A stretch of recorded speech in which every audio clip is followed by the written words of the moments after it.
السلام علیکم ناظرین، حضرت آدم علیہ السلام کی پیدائش سے قبل آسمانوں پر دو قسم کی مخلوق رہتی تھی، ایک نوری اور دوسری ناری۔ نوری مخلوق نور سے پیدا کیے گئے تھے، جسے ملائکہ یا فرشتے کہا جاتا ہے۔ یہ دن رات عبادت الہی میں مصروف رہا کرتے تھے، اور ان کے یہاں نہ ہی عورتیں ہوتی تھیں اور نہ ہی ان کی نسل چلتی تھی۔ دوسری مخلوق ناری یعنی جنات تھے، جو آگ سے پیدا کیے گئے ہیں۔ ان کی عورتیں بھی ہوتی تھیں اور ان کی نسل بھی خوب پھیلتی تھی۔ خدا تعالیٰ نے انہیں اپنی حمد و ثنا کرنے کے لیے بنایا تھا۔ یہ سب اللہ تعالیٰ کے آسمانی لشکر تھے۔ وہ اس مقصد کے لیے بنائے گئے تاکہ اپنے خالق و مالک کو جانیں، ہمیشہ تک اس کی عبادت کریں۔ ناظرین، ایک مسلمان کے ایمان بالغیب کا تقاضا ہے کہ وہ ان تمام مخلوقات کے بارے میں جو کچھ قرآن و حدیث سے ثابت ہے، اس پر بلا کسی کمی بیشی اور بغیر کسی شک کے ایمان لائے۔ انہی مخلوق میں ایک معزز ہستی عزازیل تھا۔ عزازیل کا مطلب ہے خدا کا عزیز۔ اسے اللہ تعالیٰ نے دہکتے ہوئے آگ کے شعلوں سے پیدا کیا تھا۔ حضرت آدم علیہ السلام کی پیدائش سے 144,000 سال پہلے سموم جن کی پیدائش ہوئی۔ یہ جنات کا بابا آدم تھا۔ سموم جن کو زمین پر بھیج دیا گیا، جہاں 300 سال گزرنے کے بعد زمین پر اسے اپنی نسل کی جن مخالف ملی، جس سے اس نے شادی کر لی، اور وقت گزرنے کے ساتھ ساتھ کثیر تعداد میں اس کی اولادیں ہوئیں۔ ابتدا میں تو یہ قوم جنات اللہ تعالیٰ کے فرما بردار اور اطاعت گزار تھے، لیکن بہت جلد یہ سرکش اور نافرمان ہو گئے۔ جب ان کی بدعمالیوں کی حد پار ہو گئی تو کثیر تعداد میں جنات نے موت کا ذائقہ چکھا اور وہ مر گئے۔ اس دوران جو نیک جنات تھے وہ باقی بچے اور ان کی نسل آگے بڑھی۔ انہی جناتوں میں سے ایک مشہور جن چلیپا تھا۔ چلیپا کا چہرہ ببر شیر جیسا تھا۔ چلیپا نہایت ہی قدآور بہادر جن تھا۔ اس کی بیوی کا نام تبلیس تھا، جس کا چہرہ بھیڑیے کی مادہ کی طرح تھا۔ وہ اپنے شوہر کی طرح دلیر اور طاقتور جن تھی۔ اپنی تمام قوم پر اس نے اپنی دھاک بٹھا رکھی تھی، اور قوم کا بچہ بچہ چلیپا کا احترام کیا کرتا تھا۔ ان کے یہاں ایک بچے کی پیدائش ہوئی جس کا نام عزازیل تھا۔ عزازیل میں اپنی ماں اور باپ دونوں کی خصوصیات شامل تھیں، یعنی وہ نہایت ہی سرکش، مکار، طاقتور اور بہادر تھا۔ روایتوں کے مطابق قوم جنات کو دنیا میں بسایا گیا، اور یہ حضرت آدم علیہ السلام کی پیدائش سے 50,000 سال قبل کا زمانہ تھا۔ بہت جلد یہ جنات سرکش ہو گئے اور خدا کے نافرمان بن گئے۔ جب جھگڑے اور فساد سے زمین لرزا اٹھی تو آسمان سے فرشتوں کو حکم دیا گیا کہ جاؤ اور ان سرکش جنات کو مار پھینکو۔ لہٰذا اس کائنات میں پہلی خون ریز جنگ ہوئی، جس میں عزازیل کے ماں باپ یعنی چلیپا اور تبلیس دونوں نے بڑی بہادری سے جنگ کی، لیکن فرشتے ان پر غالب آ گئے۔ فرشتوں کا وار ان جنات پر اس طرح پڑتا کہ وہ اشک کھا کر گر پڑتے۔ اسی جنگ کے دوران عزازیل کے ماں باپ مارے گئے اور قوم جنات کے سرکش جنوں کو قیدی بنا لیا گیا۔ ان قیدیوں میں عزازیل بھی تھا۔ فرشتے جب اسے بارگاہ الہی میں لائے تو ان کو حکم ہوا کہ عزازیل کی بہترین تربیت کرو۔ چنانچہ فرشتوں نے عزازیل کی تربیت بہترین انداز سے کی، عبادات اور ریاضات کے طریقے اور آداب سکھائے۔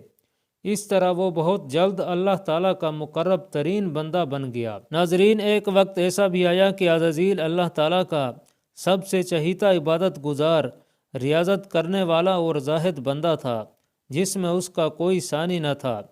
حکمت اور دانشوری میں بھی اسے کمال حاصل تھا۔ عزازیل اپنی عبادت اور ریاضت کی وجہ سے اس درجہ پر پہنچ چکا تھا کہ اسے فرشتوں کا معلم مقرر کر دیا گیا، اور آسمان والے اسے عابد کہہ کر پکارنے لگے۔ حضرت کعب احبار رضی اللہ تعالیٰ عنہ کا بیان ہے کہ عزازیل 40,000 سال تک جنت کا خزانچی تھا، 80,000 برس تک فرشتوں کا ساتھی رہا، 20,000 سال تک فرشتوں کو آواز سناتا رہا۔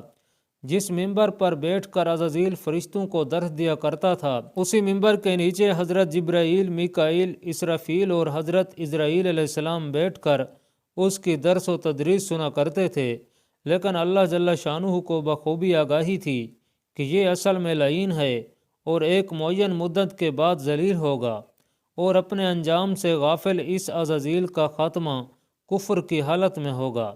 لہٰذا ایک روز عزازیل نے لوح محفوظ کو دیکھا کہ اس میں ایک عبارت تحریر کی گئی ہے کہ میں اللہ تعالیٰ کی پناہ مانگتا ہوں شیطان مردود سے۔ اس عبارت کو پڑھتے ہی عزازیل غالباً 2000 سال تک روتا رہا اور بارگاہ الہی میں حاضر ہو کر دریافت کرنے لگا کہ اے رب العالمین، یہ شیطان الرجیم کون ہوگا جس سے پناہ مانگی جائے گی؟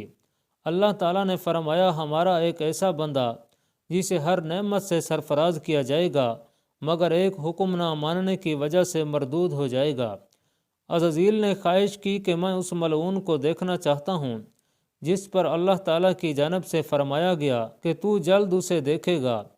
عزازیل ہر لمحے اس سوچ میں غمگین رہتا کہ وہ ملعون آخر کون ہوگا جو خدا کے حکم سے انکار کرنے کی جرت کرے گا۔ اس خوف سے وہ مزید عبادت اور توبہ میں مصروف رہنے لگا، یہاں تک کہ ہزاروں سال بیت گئے۔ جب ایک روز عزازیل کو معلوم ہوا کہ اللہ تعالیٰ ایک نئی مخلوق پیدا فرما رہے ہیں جس کے لیے دنیا کے ہر کونے سے مٹی لی گئی ہے، اللہ تبارک و تعالیٰ نے حضرت آدم علیہ السلام کے پتلے کو اپنے دست قدرت سے پیدا فرمایا، اور یہ بغیر روح کے 40 سال تک اسی حالت میں پڑا رہا۔ فرشتے جب اس کے پاس سے گزرتے تو گھبرا جاتے۔ ان میں سب سے زیادہ گھبرانے والا ابلیس تھا۔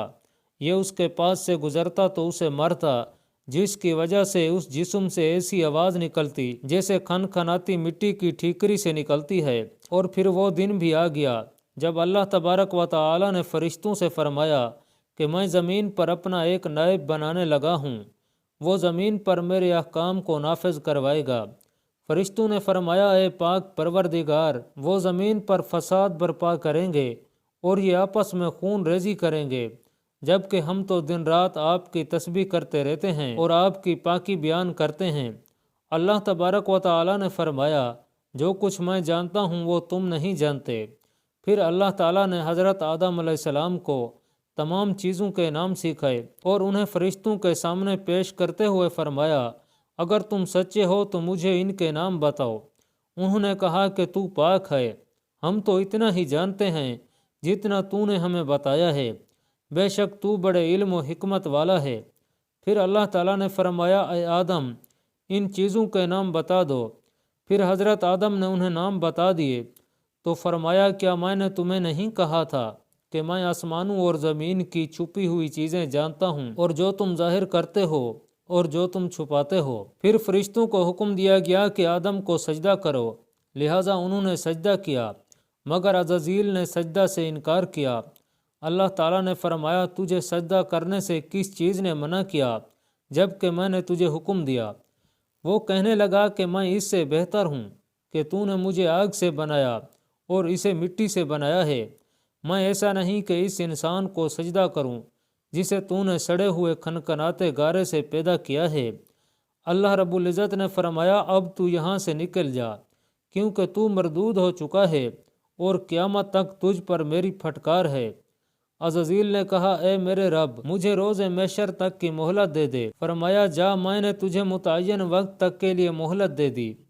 اس نے کہا، مجھے تیری عزت کی قسم، میں ان سب کو یقیناً بہکاؤں گا، ان پر حملہ کروں گا، ان کے آگے سے بھی اور پیچھے سے بھی، اور ان کے دائیں جانب سے بھی اور بائیں جانب سے بھی، اور آپ ان میں سے اکثر کو شکر گزار نہیں پائیں گے۔ اللہ رب العزت نے فرمایا، یہاں سے ذلیل و خوار ہو کر نکل جا۔ ان میں سے جو شخص تیرا کہنا مانے گا میں ان سب سے جہنم کو بھر دوں گا۔ اور یوں برگاہ خداوندی سے دھتکارے جانے کے بعد عزازیل ابلیس بن گیا۔ اپنے غرور و تکبر اور رعونت کی بنا پر اس کی ہزاروں سالوں کی عبادت اور ریاضت ضائع ہو گئی اور اسے عرش سے فرش پر پٹک دیا گیا۔ روایتوں کے مطابق ابلیس کی موت کا وقت اسرافیل علیہ السلام کے پہلے اور دوسرے سور پھونکنے کے درمیان کا وقت ہے، جب اسے دی گئی مہلت پوری ہو چکی ہوگی اور وہ ذلیل و خوار ہو جائے گا۔ قرآن مجید کے مطابق روز حشر خدا تعالیٰ کے فیصلے کے بعد ابلیس اپنے پیروکاروں سے اعلان برات کرتے ہوئے کہے گا کہ تم اپنے گناہوں کے خود ذمہ دار ہو۔ نیز وہ کہے گا کہ خدا نے تمہیں سچا وعدہ دیا تھا، اور وہ وعدہ جو میں نے تمہیں دیا تھا میں اس کی مخالفت کرتا ہوں۔ مجھے تم پر کسی قسم کا کوئی تسلط حاصل نہیں تھا سوائے اس کے کہ میں نے تمہیں بلایا اور تم نے میری پکار پر لبیک کہا، پس مجھے ملامت نہ کرو، اپنے آپ کو ملامت کرو۔ اب میں تمہارا فریاد رفت نہیں ہوں اور نہ تم میری فریاد رفت ہو سکتے ہو۔ ناظرین، عزازیل کا حضرت آدم علیہ السلام کو سجدے سے انکار کا جذبہ حسد تھا، جس نے اسے مجبور کیا کہ میری جگہ حضرت آدم علیہ السلام کو کیوں مل گئی۔ یہ اس کا جذبہ تکبر اور غرور تھا کہ میں سب سے اعلیٰ ہوں۔ اللہ پاک کمی بیشی معاف فرمائے اور ہمیں شیطان مردود کے شر سے محفوظ فرمائے اور اپنے پیارے حبیب صلی اللہ علیہ وسلم کے طریقے مبارک پر زندگی گزارنے کی توفیق نصیب فرمائے۔